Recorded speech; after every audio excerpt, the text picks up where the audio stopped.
I think Steph Jordan may have pointed this out yesterday on the postgame show, and I was noticing it too. Didn't the Eagles look out of shape, look tired? That second half, that defense looked really out of shape. Yeah, they just look beat. And here's the thing, when you're up 31-14, you should not look beat.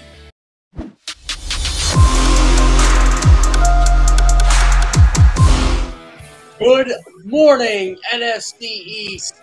We are done a crazy week 1 Sunday. Tone DeShields, my man, is here to talk some football with me today. Obviously, I am Jeff Kerr. Tone, I think the Cowboys are done, man. You know, it's funny you said that. I tweeted last night, and I basically said, did the Cowboys season end before it even started? It might have ended in the fourth quarter last night. I still thought they'd be okay if Dak was healthy. But then that whole play with Shaq Barrett hitting the thumb, not once but twice, by the way, I'm like, oh, that didn't look good. And then, you know, you just saw Dak's reaction and just then you saw Mike McCarthy after the game. And it was already a disaster for Dallas, by the way. For those of you who didn't see the whole game last night, the Cowboys' offense was putrid. CeeDee Lamb got 11 targets, only 2 catches. He was #1 receiver for the Cowboys last night.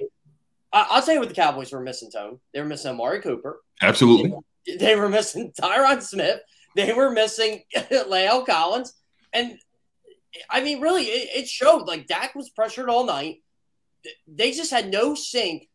Kellen Moore didn't make any adjustments in the air to Mike McCarthy. And they could have scored more than 3 points last night. Yeah, you know, it's interesting because the defense held the Buccaneers to 19 points. You would think that'd be enough. You would think that would be enough to win that game, but no one accounted for the offense actually being as incompetent as they were. Dak just looked like a shell of himself. He looked like he looked like he didn't have the right touch on his balls. Like it was just, you know, he didn't really look like a comfortable guy that I normally see it comfortable in week 1. It's so fun. You compare it to the first Buccaneers matchup last season in week 1, and it's like 2 different quarterbacks. It really is. And I thought a key part of this game was Tony Pollard, 6 carries, 8 yards. I think he's better than Ezekiel Elliott right now. And Zeke had, I think he ended up with 10 for 58, something like it. But the Bucs defense, Todd Bowles has made it a priority. You are not running off the Bucs. They are the league leaders in yards per game allowed running the football for a reason. They only allow 80 yards a game.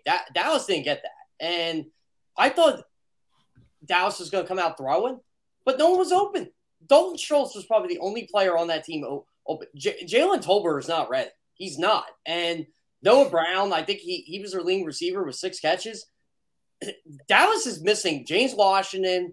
Amari Cooper's not there anymore. Cedric Wilson. Yep, Cedric Wilson, another one. He was an underrated player. And why? Because Dak Prescott's making over $40 million a year, and Ezekiel Elliott's making around $18 million a year to be a shell of himself. And it's poor roster construction. They're good on the defensive side of the ball. We saw that last night. DeMarcus Lawrence looks like a great player still. Micah Parsons, 2 sacks. He's a beast. And I don't know if you saw, Tone, did you see Micah Parsons kind of like go off on Twitter a little bit?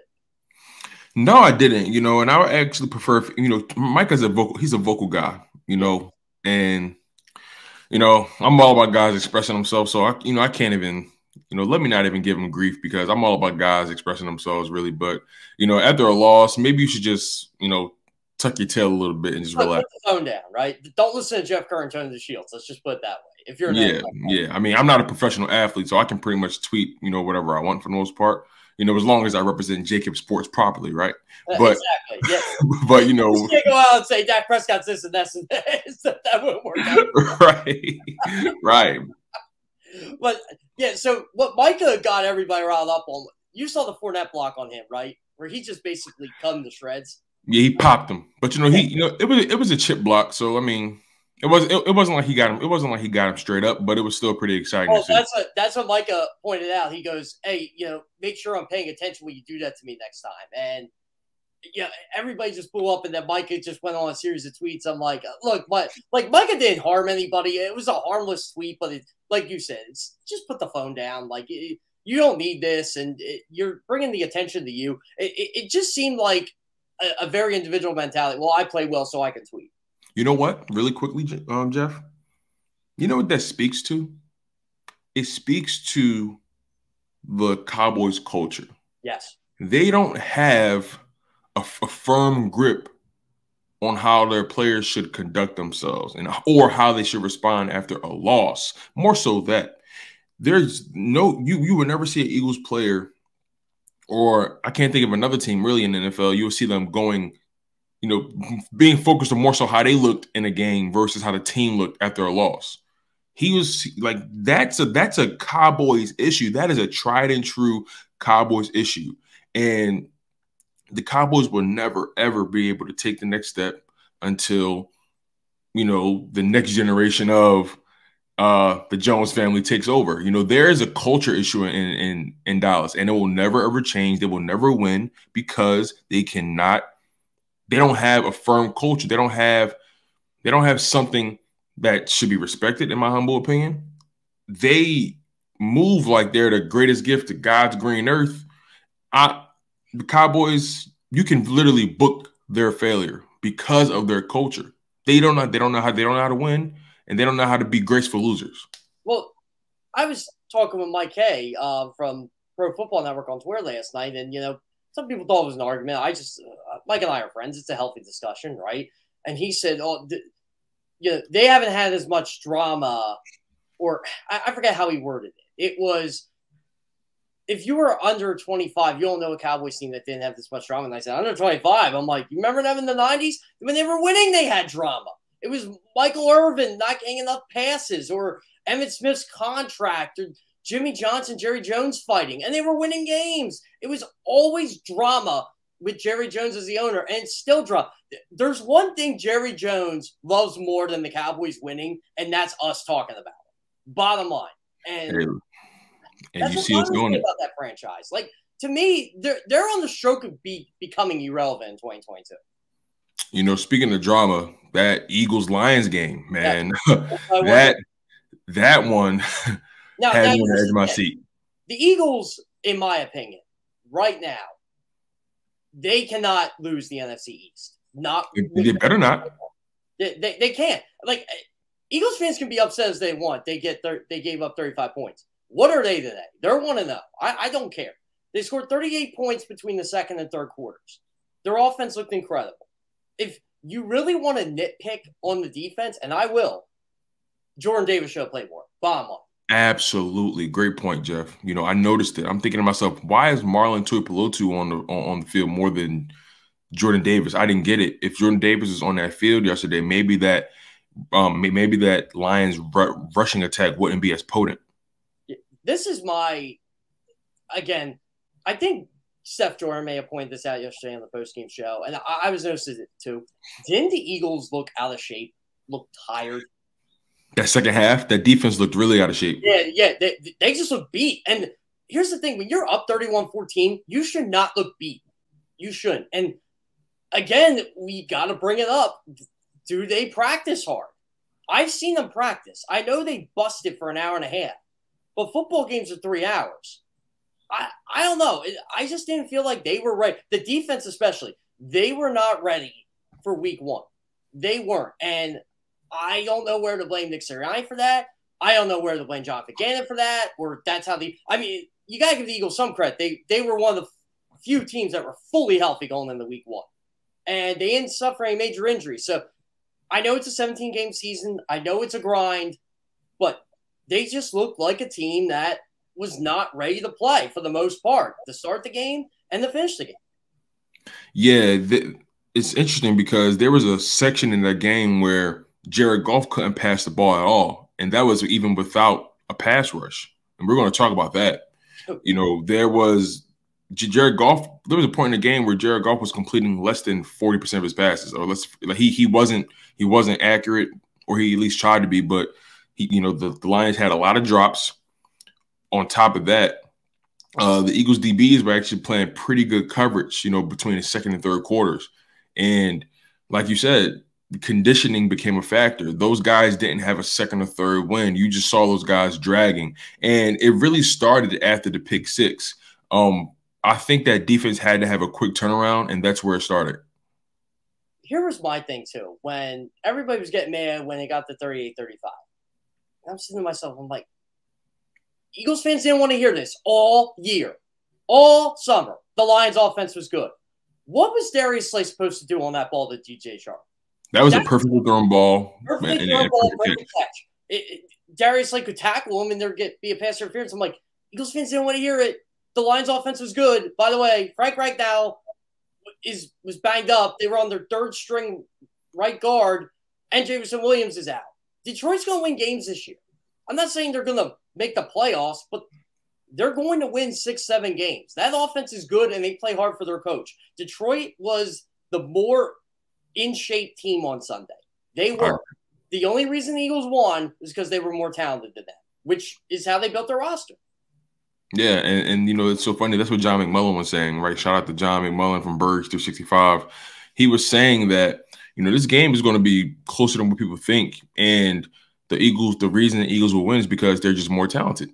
Straight like that, you know. And, you know, I got to give credit to Deuce Staley, man. You know, on Hard Knocks, there was a clip of him going at DeAndre Swift saying, "Hey, you're dancing too much. Hit the hole, point your foot, and go." And you saw that, you know, materialize on the field. DeAndre Swift was very decisive. He was a very decisive runner yesterday. And the Eagles almost blew the game. Let's be honest, they almost blew the game. If it wasn't for the Jalen Hurts and AJ Brown show, Sanders, they would have blew the game. They had the plays of the day. I'm going to say this right now. The Eagles won that football game because of Jalen Hurts. I don't want to hear any Jalen Hurts slander on any of these shows today. Bottom line, they won that football game because Jalen Hurts is really good at playing football. Can you imagine if Jalen wasn't mobile? Yeah, exactly. They got destroyed yesterday. They couldn't do a blitz pickup to save their life. And the Lions were shooting through the A-gap. It was – whatever Aaron Glenn was dialing up was working. The Eagles, if you look at the stats, they didn't give up a lot of pressures. But Jalen Hurts was blitzed the second most of any quarterback in football. Who was number one? Patrick Mahomes. You know what yesterday taught me? Well, I already knew this. Don't blitz Patrick Mahomes. But you know what? Don't blitz Jalen Hurts either. He knows what to do when he gets blitzed. Take off because you ain't stopping. Yeah, and a lot of people were saying, I would have loved to see him stick back there and, you know, maneuver in that pocket and throw the ball. I'm like, were you guys watching the game that I was watching? He had no time. He didn't throw the ball. He literally had no time to even make a. My favorite was analysts were doing this. Oh, AJ Brown was open on that third down where Jalen Hurts was blitzed. I'm like, he didn't have time to throw the ball. Don't you guys ever play football? He had no time to throw the ball. He had a second to get rid of that football. So many Lions defensive linemen. See, it wasn't as if these guys were able to get off the line free. They weren't our offensive line wasn't able to chip them or, you know, pick up the blitz. They were actually getting off free, and he had to find a way to make guys miss and make a play.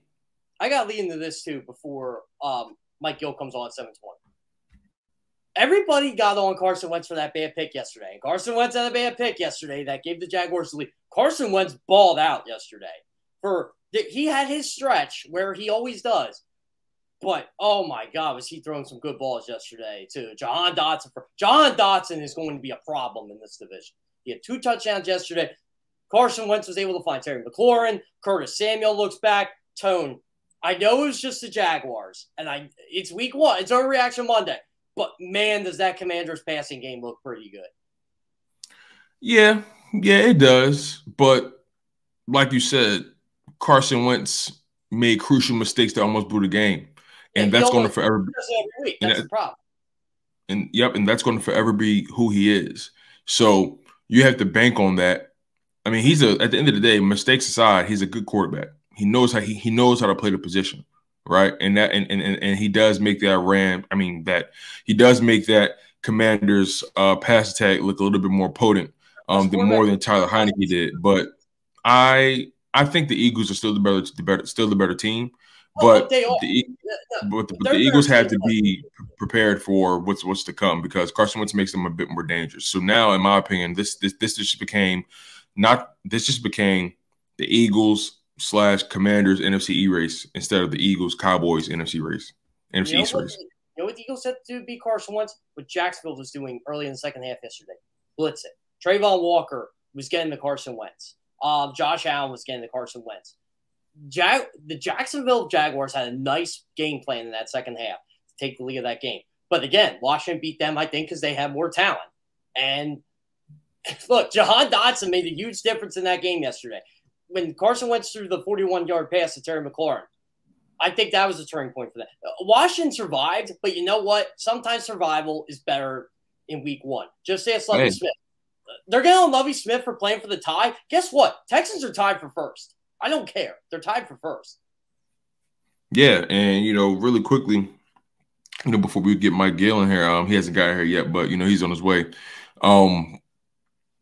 That just to double back to the Eagles, I have concerns about the pass rush. I have concerns about the run defense. This is going to be a problem a problem when they face an actual good team.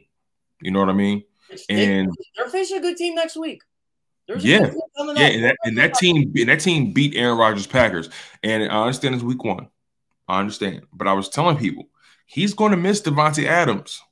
He's going to miss him. He is missing him. Yeah, I mean, people are going to underestimate it all they want, but he's going to miss Watson was Devontae Adams. wide open on a play yesterday on a pass you and I might have been able to catch, and he dropped it.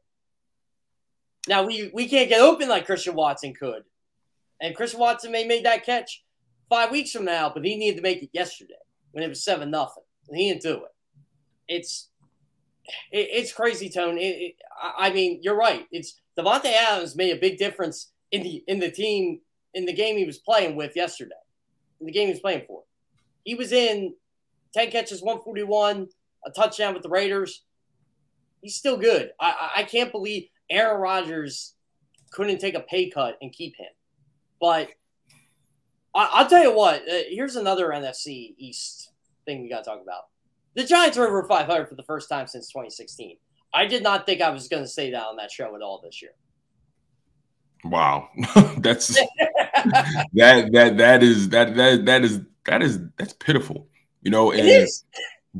I can't believe they stole one on the road and against the Tennessee Titans. Now, I've been one to say that the Tennessee Titans are going to take a huge step back. I understand they still have Derrick Henry, but you lost Julio, you lost AJ Brown. You think all of a sudden your pass attack is still going to remain the same? No, it's not. Just remember this. The Eagles only had to give up a first-round pick to get A.J. Brown, essentially. To get A.J. Brown. The Titans could have used A.J. Brown yesterday. They were so out of sync at times during this game. I got to give Brian Dable all the credit in the world. This is what happens when you actually have a good football coach running your team. You go for two when it's 20-19, and you give the ball to your best player, and you let your best player do his thing. That play did not look great on the outskirts, but Saquon Barkley got that ball at the 3 on that 2 and muscled his way in there. That's what good players do. Saquon Barkley, if healthy, I don't care how bad the Giants may look at times this year, he is going to be a problem every single week if he's healthy.